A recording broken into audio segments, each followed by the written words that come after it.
Hello, lovely people who are watching this either live or if you're watching this back after the broadcast, the live broadcast, then hello to you in the future. I'm Juliet Burton and I am researching a project called Hopepunk, which is Arts Council funded, and it's going to become a show at some point in the future, maybe when future you is watching this back. And I am researching this project all about recovery and specifically recovery from mental health and trauma as well, because we've all been through a societal trauma recently of the pandemic, and I'm trying to find out how we can recover. As part of the Hopepunk project today, I'm interviewing the lovely John Salmon. Hello, John. Hi, Juliet. How are you? I'm all right. I'm okay. How are you doing? Yeah, I'm good. Yeah, I'm all right. I was a little chilly, so I've just put my slippers on. So, I all do like good. a good slipper. Slippers are one of those purest joys in life. Yeah, I think slippers and hot water bottles, and very warm water as well. Tea. I've gotten very into tea recently. Got my tea here, so excuse.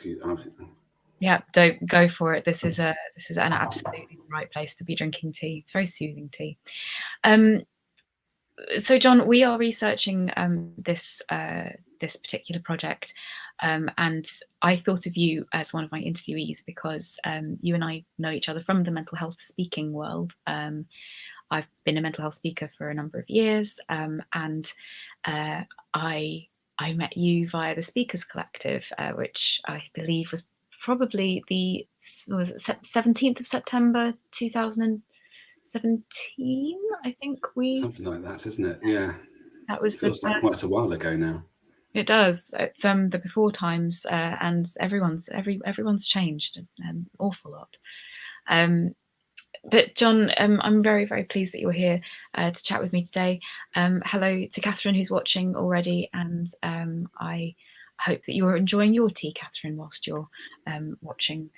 So, John, we knew each other from before the pandemic, but I'm going to start with asking you about the pandemic because this was the main thing that kind of spurred me on to apply to the Arts Council to create this show that will become Hopepunk.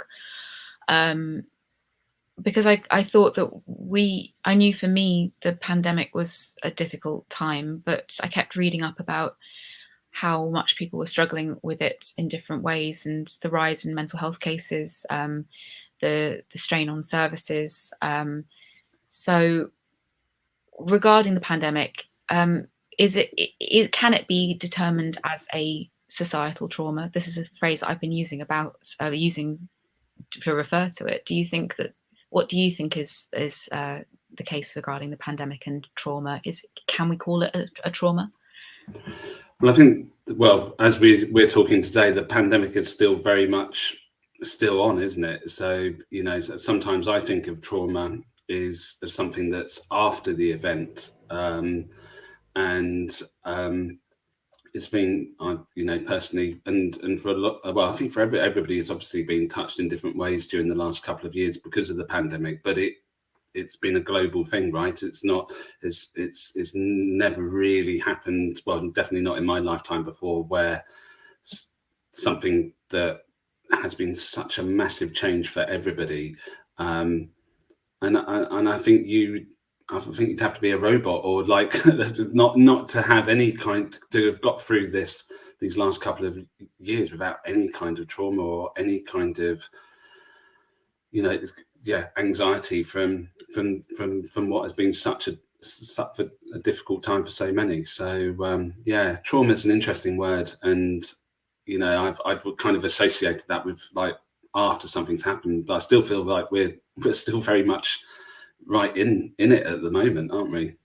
We are, and I know that from the research that I've done so far into PTSD, CPTSD, so developmental trauma and post-traumatic stress disorder later on in life, that it's that there's it's a physiological reaction. You can't it's where you can't escape something that your body is telling you to escape. And whether that's the veterans of war, where they exhibit symptoms of post-traumatic stress disorder, having been through something like a war, where their body might be telling them to get out, but they have to stay there. Or whether it's something like growing up with neglectful or abusive family members, and as a child, those when your brain is developing, your wiring, your programming, getting scrambled because you have a physiological survival instinct to fight, flight, freeze, or fawn, people please. But you're dependent on those people around you, so you also have this scrambling between connection and protection, which leads to things like attachment disorder. That's the quickest way I've tried to explain it. When it comes to the pandemic, I think that's the thing that is leading me to believe that this might become a societal trauma, is because the uncertainty, the fact that none of us can escape the uncertainty, and we can't escape this experience that we're going through. So how's that affected you, John? Because I know that you have a history of mental health conditions that we'll talk about in a second, but just more recently during the pandemic, how has your mental health been?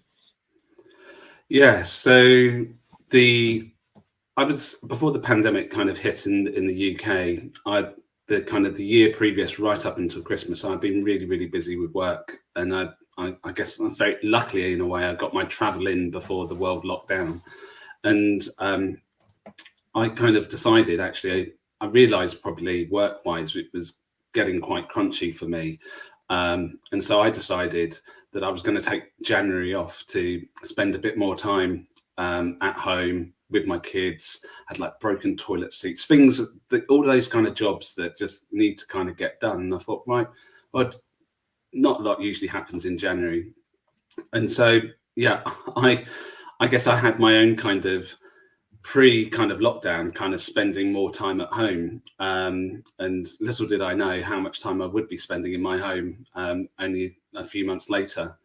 And I think it was because I'd kind of taken my foot off kind of from work, that and because through my work I was working with different people in historically different countries, so I was getting messages from people that were in China and Italy, and like here in the UK, we weren't really taking it that seriously at first, and I was starting to, I guess, think about, like, I remember having conversations with my wife, and like there was kind of this, oh, it's going to be okay kind of a thing approach, and I was really starting to catastrophize, about money, like, just, yeah, like my son, whether was he going to get ill. And one kind of weekend, I just remember, just like things were still just being like normal here, and you were kind of watching the news, and that was getting quite stressful, watching the news. And and I think from what I've learned, when I start to get like that, there's kind of two things that I sometimes do that I know that will kind of protect me a bit. The first one is going to bed, and that's like the safest place to be. And sometimes it feels like a real cop out, especially, I've got two kids and my wife, and if I'm just going to say, oh, actually, I'm going to bed, that's not necessarily a great response when you've got other people to look after. But I know, for my kind of safety net, that when things do get too much, like going like away, having some space, because it generally will feel a lot better like a day later, or that kind of level of anxiety. And the other thing that also I was really kind of forced myself to do was every few days get out and get a bit of a physical exercise and doing a bit of running. And that was also really kind of strange, because kind of the narrative at the time was, especially when we started to lock down, was stay at home, don't even go out for exercise, don't, they locked the parks.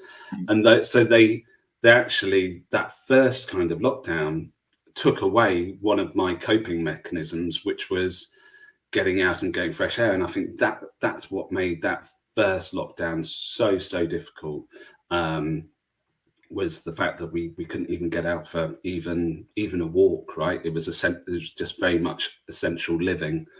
So it was tough as time went on through the different pandemics, or stages, however we want to call it. I found some better coping mechanisms, but it was, like for so many people, a rocky ride. And with that rocky ride, John, I know that what you were doing lots of things with what's going on in your head, which I was privileged to perform. It was one of my earliest virtual gigs that I did, and through that I ended up meeting another one of our interviewees who we're speaking to later this month, SK Shlomo, who has become a friend of mine now, and very, very lucky to have met him in person as well. Thank you for connecting me with a bunch of people. But that's what was work like for you? Because there was so much loss during all of these lockdowns, and loss of income, loss of work, loss of life, loss of relationships, loss of connection. When it comes to work, how did that change for you? Yeah, massively. So I run my own business, and I guess the benefit of running your own business, you're the boss, right? So you can decide when you kind of log in and log off. And but yeah, a number of projects that were planned were long-term kind of put on hold or just disappeared. As I mentioned, the consultancy work that I had been doing before Christmas, that was all sport related. So again, back to the kind of catastrophizing, I just looking at the future, I was like going, well, there's no sporting events going to happen for the next year. And so work just kind of, disappeared pretty much like that. And it was just kind of keeping the lights on and keeping things moving with the business. But also I had two young kids. My wife was really, really busy with work. So in a way, it was a juggle, I guess, trying to keep the business going and trying to figure out how to teach your kids, which I didn't do a particularly great job of, but but there were some nice things for that. We have spent so much more time together as a family that we wouldn't have done, and even though it was tough, that is something that I wouldn't take back now. That extra time that I've had with my children that I wouldn't have had otherwise. But I think when I wouldn't have been saying that a year or so ago, when I was in the eye of the storm, trying to just get the kids to write an extra sentence or do maths that I can't even understand. So yeah. I think storm is a good word, like eye of the storm. And there was a phrase that I kept hearing of that, we're all in the same storm, but we're all in very different boats.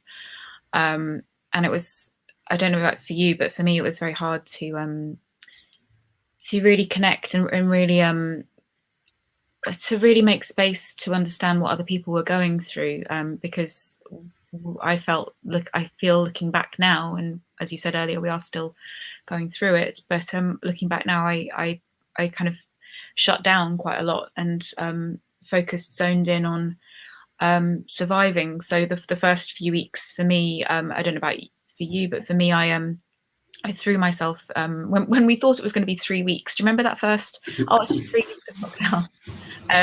I threw myself into cooking and planning food schedules, and I spent way too much money on food to try to give myself something creative to do, and it would have perhaps been a better plan, I now understand, with that wonderful thing hindsight, to maybe throw myself into budgeting a bit better and making a longer term plan and maybe I think I more recently I've understood how my body tells me when my automatic nervous system is not regulated, and now I have a lot more tools thanks to recent therapies to keep myself more grounded. But even if I had known those tools before the lockdowns, things that have helped recently have been going to actual yoga classes in person, or meditation classes in person, or dance classes in person. So even if I knew those things, like some of my friends knew what helps them manage their stress response, we didn't have any of those things available to us. The things we had available were the people that we were in lockdown with. So how did you manage your relationships during lockdown? Yeah, so one thing that kind of quickly did, I've got like a close group of friends from college, and we're all a bit displaced now, kind of in different parts of the country. And one of my friends is actually in the US. And what we decided to do was quite quickly on a Saturday at 5 o'clock, we just logged into a Zoom call, and I got like a backdrop of like this old pub that we used to drink in called the Eight Bells, and I used that as my kind of virtual background. And we used on a Saturday, we just used that kind of check-in to have a drink, have a bit of a laugh, and it was quite interesting because a friend was a police officer, a teacher, somebody who was, as I mentioned, was in the US, and we got kind of, it was really interesting to kind of pick up on how everybody was kind of dealing with it, and in different places as well. So that was really important for me, and that, you know, that went on for a good few months, where we were just at 5 o'clock on a Saturday. That was like an hour in front of the camera. And I guess my background has been historically doing live events, and you know, it was actually, I think, kind of Shlomo that gave me the title quite quickly, Zoom controller. And I became, yeah, the IT person that kind of started to, yeah, help with different events. So I think kind of technology was really important to connect with others. And you mentioned what's going on in your head. This was an event that should have taken place in the March of the, I don't even know what year it was it? So the year before, and we had to postpone that show, and that was where kind of the idea that was floated to do it online. So What's Going On in Your Head was an event that took place in Covent Garden 4 times a year, and we'd pick a theme and we would explore that theme with performance, so with poetry, music, performance, and everybody that performs has a lived experience of that theme. And so we were a bit unsure about how that was going to work online, but yeah, we gave it a go. And I think what was quite interesting was that everybody was figuring out the technology at the time, but we were able to create these events online that did give connection. And we went from doing it 4 times a month to doing it every month. And it built this community that wasn't just London based, but yeah, was global. And I think all of us that are involved in What's Going On in Your Head look back on that period, if that was kind of a safety line as well, that kind of helped us give something to focus on. And I think that was really important, kind of survival, actually having something you can still work on with other people, even if everything else around you was falling apart. For that 2 hours that we did that live show, it was escapism. You know, I didn't think about the pandemic while we were doing that show, and that's kind of the feedback that we got from the audience, even though everybody was at home and not actually in a venue where it should have been taking place. Well, you've just got feedback from an audience member again. It sounds like Catherine is saying that those events were great. So Catherine tuned in, it seems, as well to your event. Thank you, Catherine. Yeah, and anyone who's watching live, if you want to ask questions during this chat, we're going to be chatting in total for about an hour, so you've got about 40 minutes left to ask any questions or contribute, and let us know how you got on during the pandemic that is still. How are you still going through it? John, we spoke about this. We're going to be talking a lot about loss between now and the end of this conversation for part of this research for Hopepunk. There's lots of different types of loss, and we have mentioned about loss of income, loss of work, loss of certainty during the pandemic, but there is also the big theme of loss of life. We kept hearing about it and continue to keep hearing about it globally, nationally, all these figures that are not only of cases but of deaths. And death is a loss of life, and loss is a traumatic thing to go through from the outside. Not, I don't know what it's like to go through it on the inside. Haven't yet died, but we need to talk about your dad, which was a big loss in your life. Can you tell us a bit about your father? Yeah, so my father was a wonderful man. I've got two older brothers and kind of grew up in Hertfordshire. I say kind of a relatively uneventful kind of growing up, kind of to teenage years. And yeah, my dad ran his own business. He was quite entrepreneurial. Invented some of the first kind of underwater housings for cameras to kind of film documentaries and different wildlife programs. And for him, during the majority of my life with him, didn't have any kind of mental health problems that I was aware of. And it was around when I was kind of 16, 17, that there was kind of there was a recession going on. He had to close his business. He did get another job, but I think other things were happening as well. We were moving house, and this very outgoing, sociable man and caring dad, started to kind of detach himself from work, from things around, and got incredibly depressed. And it, when you're a teenager, and that's an interesting time, right? As it is. And if you've got a parent who's struggling, I wasn't equipped at the time to know how to support my dad. And he, in the end, very, very sadly took his life. And as a family, we didn't, we just, I think as brothers for my mum, we tried to be strong for her.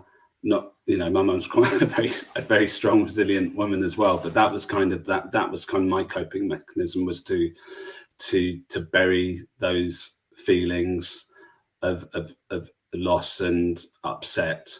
There was, of course, times where I was angry, and I guess if you look at the different stages of grief, I probably worked my way through them all. But I didn't talk about it.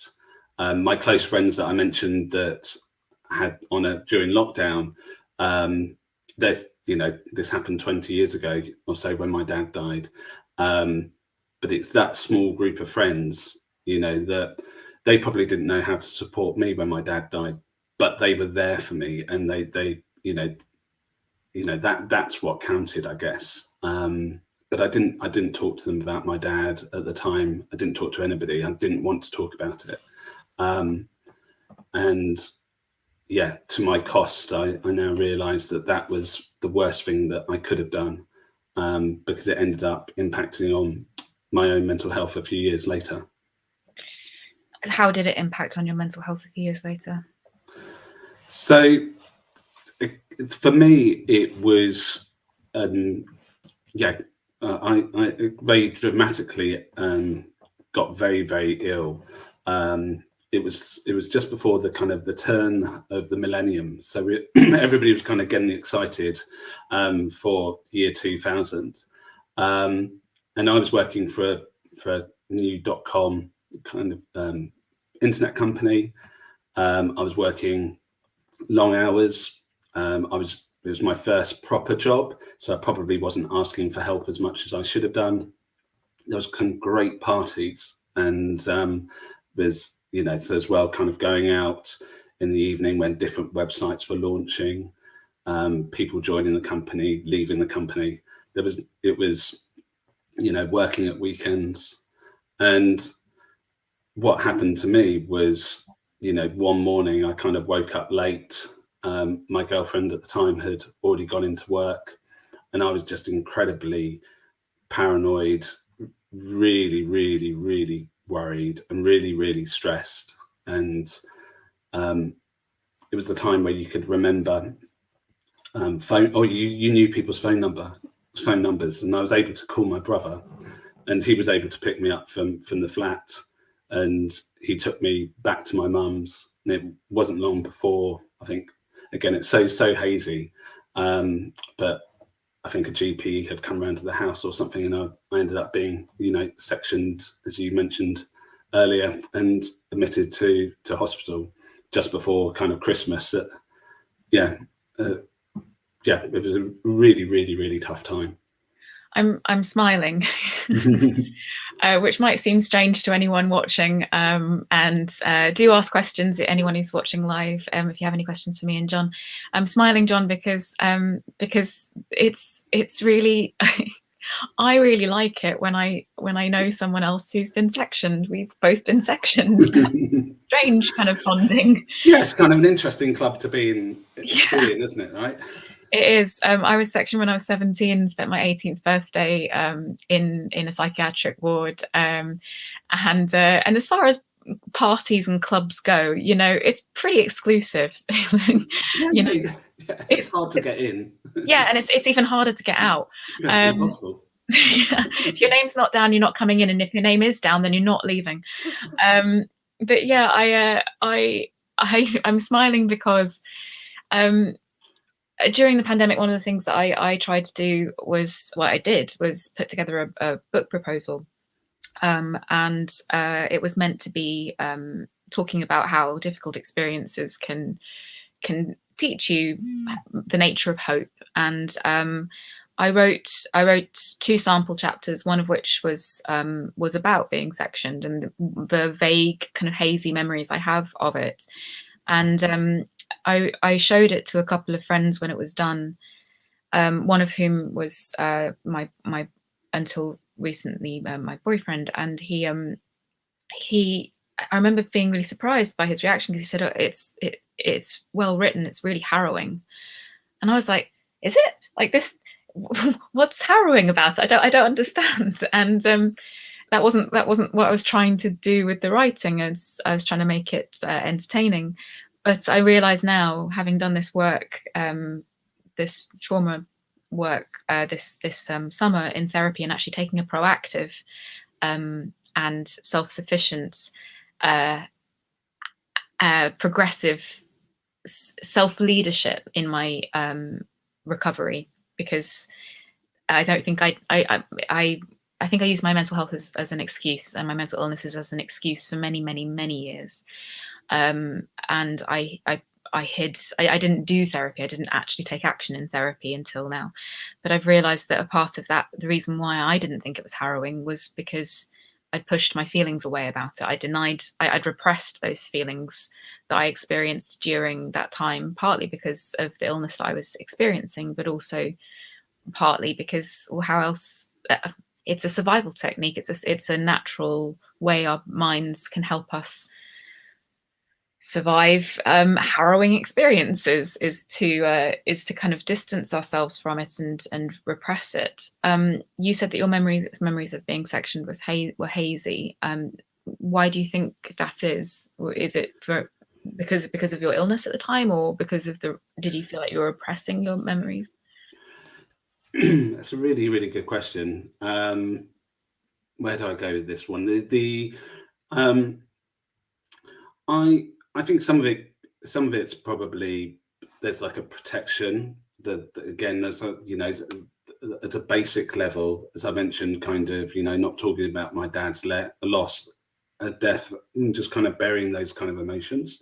I think it's probably still a place I need to go to in a bit more detail in my mind, and but again, kind of, you know, it's only been the last kind of 5 years that I've felt like I could stand on both 2 feet and have that strength to share what I share now. But that's taken a long time, and I think that that period when I was sectioned, my head was scrambled. Right, it was not working as it should do, and I think also the kind of the medication that I was put on at the time when I was in hospital. Yeah, it's still quite hard for me to even think back at that time to unpick some of the things and like, did that actually happen, or was that hallucination, or was that just a dream that I've had in past years? So it is a really yeah, it's quite difficult to kind of unpick it. And you mentioned like the book that you were writing in lockdown, and I haven't, you know, until 5 years ago, I'd never put pen to paper or written anything down about what had happened to me. Yeah, with the loss of my dad, with being sectioned, and I had to do that. So you know, but I decided to run the London Marathon, to raise money for a mental health charity. And to run the London Marathon, even to get a charity place, you have to provide quite a bit of information to the charity. And so I decided I wanted to run for them. And so I kind of outlined a bit about my story, to run for the charity, and even doing what was quite a simple kind of application form. I did kind of read it back, and subsequently more that I have written, I've then read it back and then realized, oh, that was probably quite traumatic. There was like, you know, I'm almost reading it in the third person and like going, oh, John, actually, no wonder you ended up getting quite ill, because look what happened before. And I think it's only sometimes when you write it down, or have therapy, or talk to somebody about it, that you can start to kind of unpick it. But definitely my brain is one that kind of wants to kind of try and move on and forget what has happened. But I know that's not long term, that's not the right thing to be doing. Yeah, I mean, I think there's a phrase that I've been considering quite a lot of, that I couldn't see a way forward during the pandemic, but part of that was because I hadn't gone back to heal the past, the wounds from the past. And I was constantly living in, I didn't think I was living in the past, but because of those repressed memories, my responses to what was happening in the present were reenactments of what happened in the past. So I stayed there's a lot of arrested development parts of my brain that I needed to go back and, in a safe enough environment in therapy, unrepress those memories to be able to fully grieve the loss of things from loss of childhood, loss of experiences, loss of ideal relationships back in formative years, you know. And therefore, having started to do that work, I'm starting to be able to live more in the present, which is awesome. But also difficult, because there's a lot of difficult feelings to feel about the present right now as well. I just want to say a big thank you to everyone who's watching. We've got welcome to Baldy, another wonderful regular, you're all Hopepunks. If you're watching this, then you are part of our Hopepunk community. Catherine, Baldy, and also, of course, the amazing Alex Watson. John, you mentioned anger and the grief process. I would love to ask you about anger management, because something that I don't know if you're thinking about at the moment, but I think this uncertainty and this lack of control that we've all experienced has challenged us. And I wonder about anger management on a societal level in the wake of the lockdowns. Let's face it, the pandemic, as we said, is still going on, but the lockdown experience that we all had. How did you manage your anger, and how have you learned to manage anger? Yeah, yeah, and you mentioned kind of grief and anger as well. And one thing I was going to mention is, just for kind of speaking about my dad as well, is just that if there is anybody also listening that is struggling at the moment as well. I know you had Jake on recently with his charity Chasing the Stigma, and there's an amazing app and website called the Hub of Hope, and so which you can use to if you need to find access to support and help. And the Samaritans, who can be called on 116 123. And just let everyone watching know, as also go to, if you join the Discord for Hopepunk, then there is a whole page of resources of charities. The Hub of Hope's there, Chasing the Stigma's there, and lots of resources that you can find. So please do join the Discord and have a little look at that. Sorry to interrupt, John. No, and so I think anger's like, I generally don't like confrontation. I'll try and, I guess I quite like being the mediator, the person in the middle, to see both sides and try and diffuse kind of anger. But I think when you lose somebody to, how, on whatever, circumstances, I think anger will be in there quite high up of the list of emotions.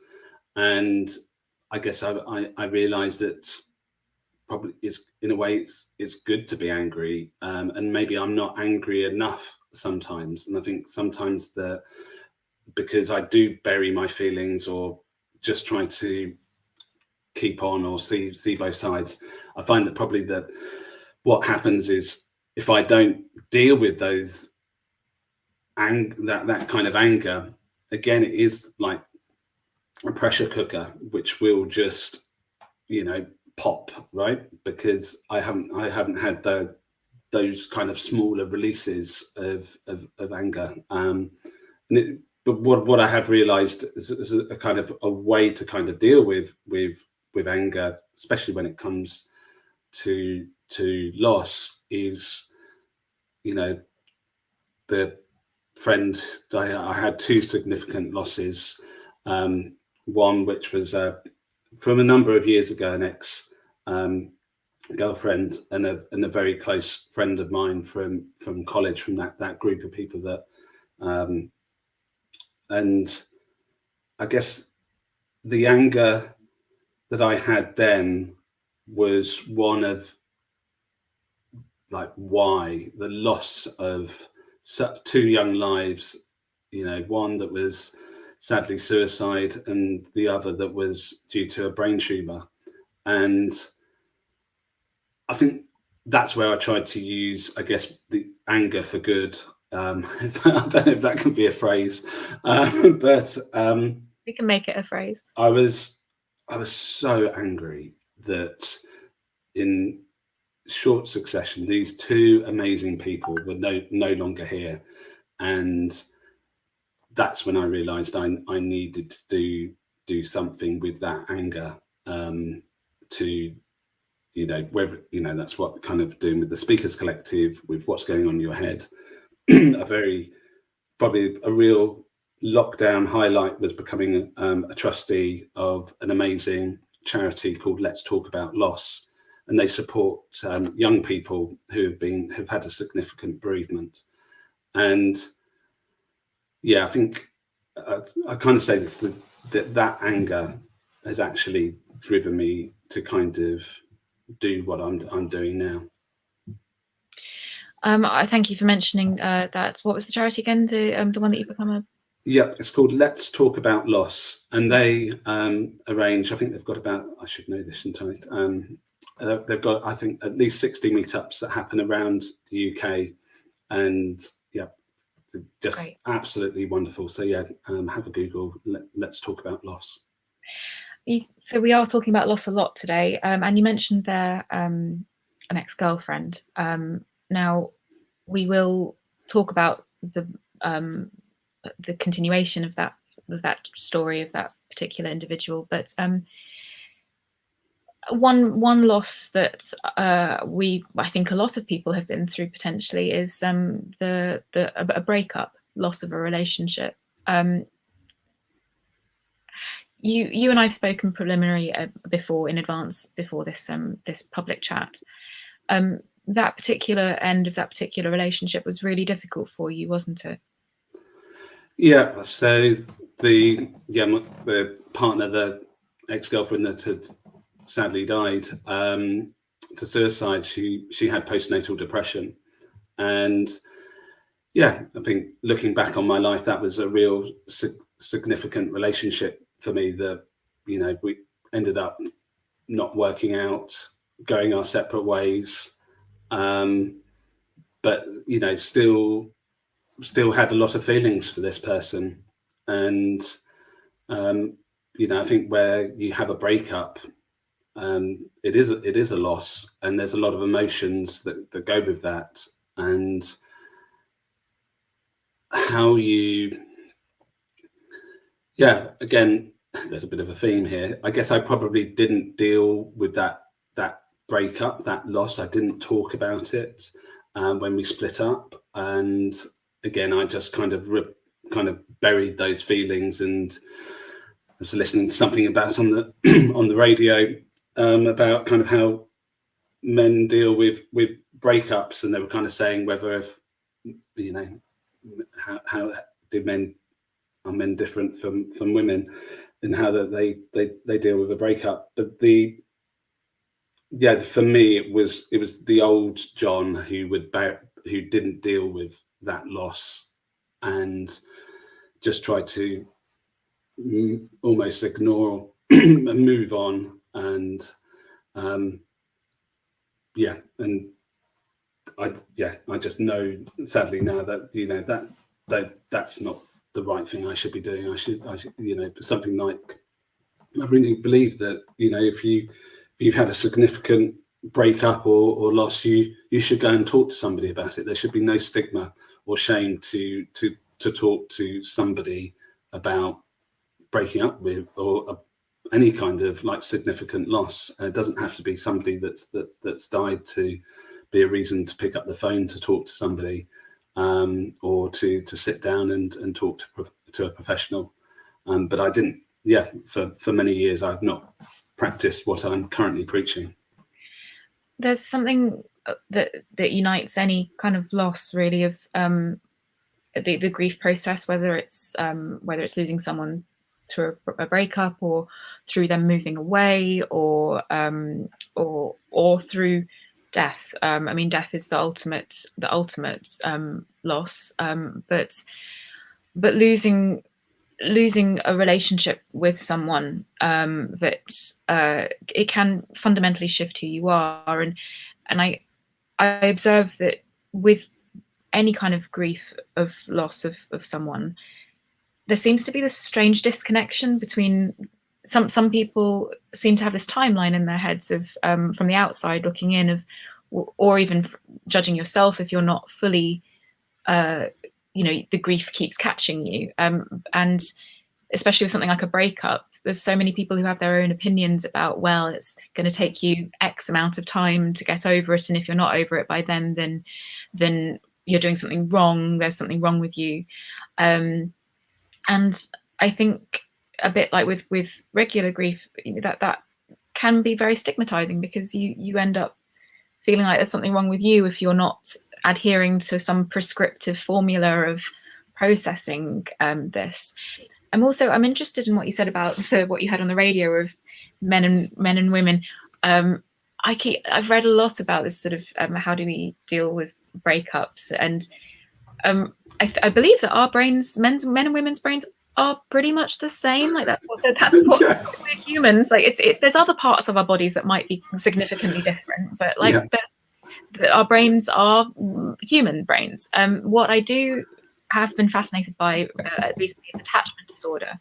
So attachment disorder, I'm sure you're aware, John, of you've got your standard, you've got secure attachment, but then you've got a number of different types of insecure attachment, including anxious attachment and avoidant attachment, and then another one which is a kind of combination of both, which could be called disorganized attachment or anxious avoidance. So just this combination of both. And these are attachment styles that are from early childhood, and I understand that might inform the way that we handle a breakup. So, and that maybe some men might be more prone to avoidant attachment style, but also some women are avoidant attachment style. I highly recommend anyone who's watching who's interested in this to read read up about attachment theory. It's fairly well proven now in psychological circles. I'm about to start reading this book, which is all about it, and I've been doing. It's almost like I've got all of these books right here. Ready and waiting for me to do my work after we finish chatting about it, John. Yeah, sadly, I can't show any interesting books around me. I could show you a book of New York. Well, that would be really interesting because, this is another one that I've been really fascinated by, which is helping me with my somatic my somatic healing, and then I'm also reparenting myself. Which there you go.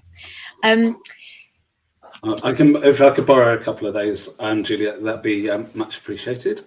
For sure. But I also, I guess, just as a little side note, I shared something on an Instagram story that I really fascinated by, that just reminded me that the ego can be very quick to find new ways to define and feel important. And one of those ways might be by over-identifying with healing, and to remind yourself that healing and your mental illnesses are not your identity. I need reminding of that life is to be enjoyed, and to not be overwhelmed, not overwhelm yourself with this only focusing on healing and mental health.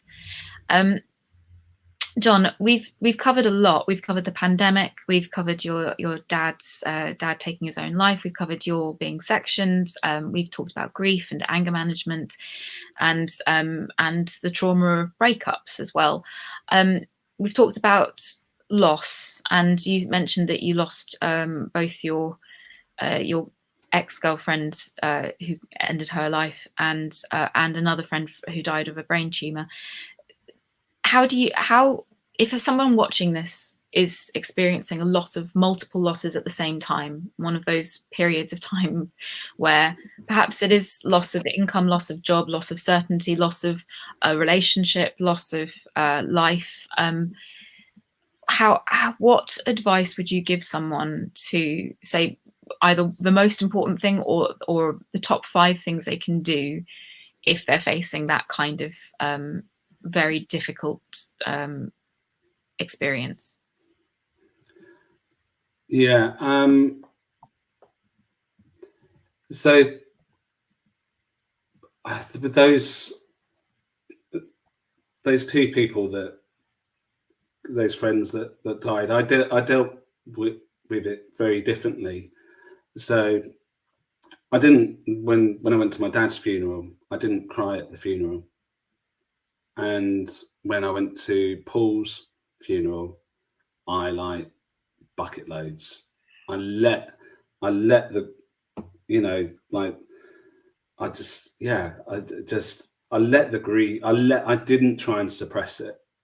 And afterwards, I felt a bit kind of self-conscious, because obviously other people there weren't crying, that everybody else was trying to I guess keep it kind of together. But I realized that actually, I felt really sad, and I wanted to, well, not that I wanted to, I just needed to. I just like actually let my body just do its thing, right? And um, so that was a main difference, and to kind of um, Paul's wife did an amazing. The funeral was just incredible. We'd written really nice memories about him, and we read that in the ceremony. The lots of pictures with like all like hilarious pictures over the years that we had kind of made, that we were able to stick up at the back of the church. And the way that um, Paul's wife kind of dealt with it, I learned a lot from her as well about how she was doing it. Sadly, left behind is also Paul's son, and but she really was encouraging him to, you know, just be aware of everything that was going on. I guess with something, especially when it's an illness like a cancer, there's, you know, a period of adjustment, obviously different treatments. Some are, you know, I've got friends who've survived cancer where it didn't look possible, and it was just incredible. But you know, she had done an amazing job, and also Paul had done an amazing job while he was alive to really support his friends and write notes and everything. So I think it was a more open conversation that I was having with my friends, with other people. That that that would be, I think that would be my main tip is, obviously I would never tell somebody what to do with a loss, but but talking and trying not sometimes to let go. Just, you know, don't try and suppress those feelings. Your body's, you know, showing, you know, crying. Definitely for men, you're saying, I definitely believe, Juliet, we we have got the same kind of brains, but there still has been, you know, stigma for, well, not stigma, but kind of, you know, that men should be, you know, kind of strong and tough and shouldn't show their emotions. But as you say, our brains are completely, you know, there's no reason why a guy should cry more or less than a woman. Absolutely. I think it's the cultural, societal indoctrination, the way that we've been raised, that either encourages people to show emotion or does not encourage people to show emotion. So much I wish we could talk about. We're coming to the end of our hour, though. I think sometimes a loss and a grief can help you access grief from other experiences. So I know for me, recent loss has helped in a way to access a lot of loss that I'd felt from earlier experiences as well. It also has spurred me on to, that I have a lot of regrets at the moment about how I behaved during lockdown towards the people that I cared the most about, because my developmental trauma meant that I was living in emotional flashbacks quite a lot that I now recognise that I didn't understand during the time, and that you mentioned about anger management earlier, and we've talked about grief. I'd repressed those feelings. They were coming out sideways in very unhealthy behaviours. But I've taken some inward activism to try to ensure that that I never cause that pain ever again. So you've done a lot of activism outwardly as well, which I commend you for. You've run the London Marathon, which I'm struggling to get out of bed, but you've run the London Marathon. Can you tell us about the motivation behind that? Yeah, so the motivation was the loss of my kind of ex-girlfriend, and also the her brother is a very good friend of mine as well. And so I decided to run the London Marathon in 2017 to raise money for a charity called Best Beginnings. And they support first-time families predominantly, but kind of equipping them with kind of giving kids the best start in life. But it's a mental health charity that has an app, really informative kind of videos that you can watch. And the app is like a baby buddy app, and it kind of supports the parents during those first couple of years of trying to figure out what to do with this little person. And they've done some great work around postnatal depression as well. And so they felt like the perfect charity to run the marathon for. And it was in the year of Heads Together with the Duke and Duchess of Cambridge and Prince Harry. And they, and I think what was wonderful about the Heads Together campaign was you had these amazing mental health charities, and they all kind of had their patch, whether it was, you could have like Beats doing stuff around kind of eating disorders. You've got like lots of different, Mind and Calm and all of this. But what I guess the Royals are very good at is, bringing people together. And they brought together 8 different mental health charities in a room, and they were like, how can we deal with the stigma that exists around mental health? How can we work together? And part of that campaign, I guess they had seen a little bit about my reason to run, and I was asked if I would share my story, and that's when I kind of back to writing things down.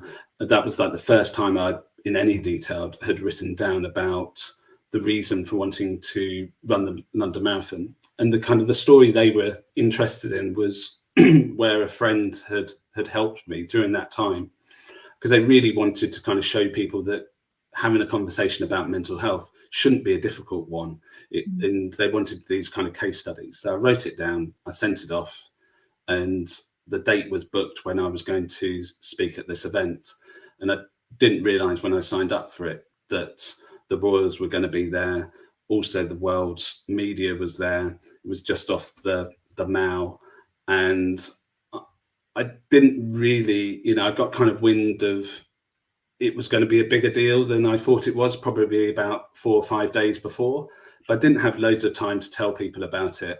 And that day was incredible. I felt a massive weight was taken off my shoulders by sharing that story. But also I did a live lunchtime ITV News, a Channel 5 kind of pre-record, and then I had to like leg it back to pick up my kids from nursery. And I'm really, really proud of that I did that. But that took 20 years for me to feel strong enough to share what I did then. And also, I got a lot of text messages from people that have known me over the years that said, John, I never knew this about you. Why didn't you tell me? And yeah, I guess it kind of set me on a road to kind of do more outward activism around mental health. So yeah, that was kind of the reason. We had the London Marathon to run. My friend John also ran the London Marathon with me as well, and we had big targets to kind of think we were going to go in under 4 hours and all of this, but he found it, he was so much fitter than me. But on that day when it came to running the London Marathon, he found, not surprisingly, he found it mentally tough running that a year after the loss of his sister. So to this day, I still don't know how long it took us. I've never looked up the time. We almost didn't complete the London Marathon, but we've still both got the medals, and I'm incredibly proud of what we did that day. Well, Lee, I mean, we are never quantitative as humans. I think I used to get very goal oriented with running, with Edinburgh Fringe ticket selling, with my eating disorders, it was all goal oriented, and now I realize that goals are not intentions, and intention comes from somewhere much more grounded, much deeper, and they're longer lasting. So I think that's also something that, although we're coming to the end of our time, it's something that I'm fascinated by, is the difference with intentions. And this is partly why I think I was in the past with my shows very encouraging of people to do the outward activism, which is great. That's really, social activism is a big part of what gives me hope. I'm not sure that I believe in hope anymore, because I think that hope without action is avoiding responsibility. You need to put the action in to actually make something happen. But I also think that for years I was looking outwardly rather than looking inwardly, and inward activism for actual progressive healing is as important as the outward healing that outward activism can do. But hope. Before we go, John, this research is about hope punk, because I used to believe that I was a very hopeful person, and that it was a rebellion against the dark thoughts in my mind to find hope sometimes. However, I'm now in this process of research, having a new relationship with hope, and I think hope without action, as I said, you need to take risks sometimes. What gives you hope, and what is hope to you? Hope to me comes in, I guess, a number of different forms. Role models, people that have been through something you can relate to, or have that experience, I think is so key, is to have that hope. You've also got, sorry, I just lost my train of thought. The doorbell went there. Great doorbell, I enjoyed it. Well, it could have been a Halloween sound only yesterday, so at least it's back to the traditional one. But yeah, you're right. With the challenge with hope is, it just sounds very, it sounds very simplistic, and there's no point of just having hope, as you say. You've got to kind of think about kind of what can lead on from hope. You can give people hope, but that hope, I think, will soon kind of evaporate if you're not given something more. And I guess it's quite a nice little plug for an idea that came out from a Speakers Collective meaningful conversation that we did with Jake a number of months ago, and we were talking about those moments of hope when you're in hospital, or going through a tough time, and sometimes the people that deliver hope don't necessarily know the hope that they have given. And we talked about how we could create an event or a conference that brought together people that maybe that's kind of more grassroots, that are organising groups or putting on different events, but they're not getting the awareness that they need to kind of plug into the wider kind of society of influence, I guess. And so we've started the Hope Conference. It's happening on the 11th of November. It's our first one in Birmingham. And it really is that idea of trying to get like-minded people in the room to collaborate, to create community and connection around the theme of hope. But it's with some incredibly inspiring individuals. But the idea is that, unlike most conferences where you turn up, maybe you'll hear something quite inspiring, but then you'll walk away. We really want that kind of activism, as you say, to come out of that conference, so that we can come back on the 11th of November 2022, and everybody that's met there, we can actually see, right, how have we turned that hope into action? And so if anybody's interested, if you can't make it this year, intention is we're doing it next year as well, on the 11th of November 2022, and we're going to do it every year. And we're starting off relatively small, hopefully up to about 100 people. Still amazing, but as you say, numbers you can always get kind of fixed on. But the most important thing, for me anyway, is that everybody that attends gets something really meaningful out of the day.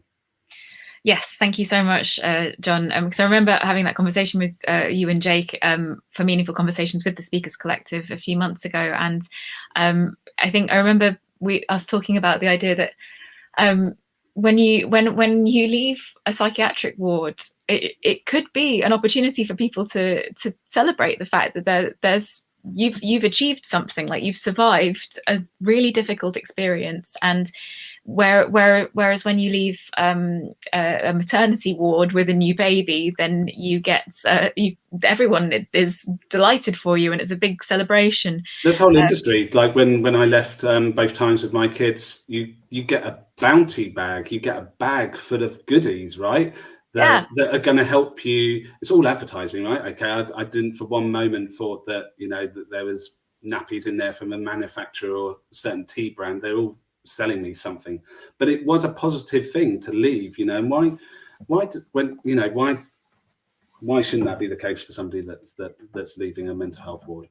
Well, if you're leaving, if you're leaving a mental health ward, then you've got an inner child that you need to really look after. And why can't we do something like that, like show outward support and celebrate the fact that this individual is starting a new chapter in their life. And it could be a really celebratory moment, but it's still that shame and that stigma that we're indoctrinated by society with. Well, we have to be a little bit, on, like, I remember when I left each hospitalization that I left, it was more like, oh well, I guess you owe society an apology of some kind, or like, well, I guess off you go, and just don't ever mention this again. Don't really tell people that you've been sectioned.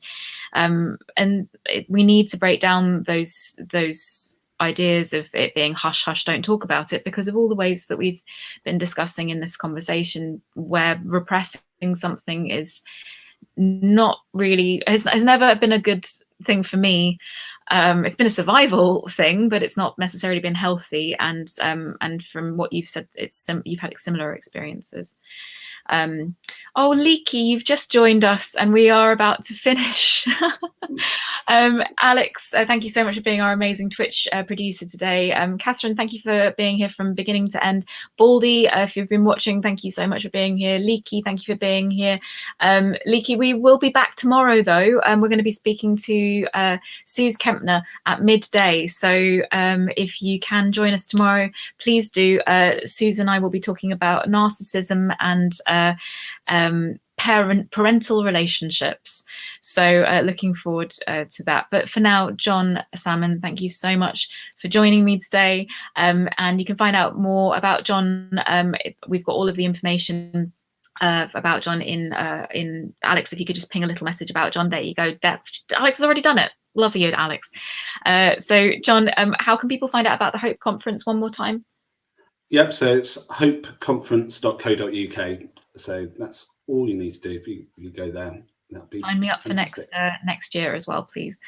Thank you so much, John, for coming. And everyone, we're about to raid Laura Blake. Hey, Laura Blake. So please do stick around and join the raid. If you go to see Laura, Hey, Laura Blake, she's a wonderful streamer, then say hi from me, send her my love, and enjoy her outfits, because that girl loves her pink and purple, which anyone who's seen me perform will know that I do too.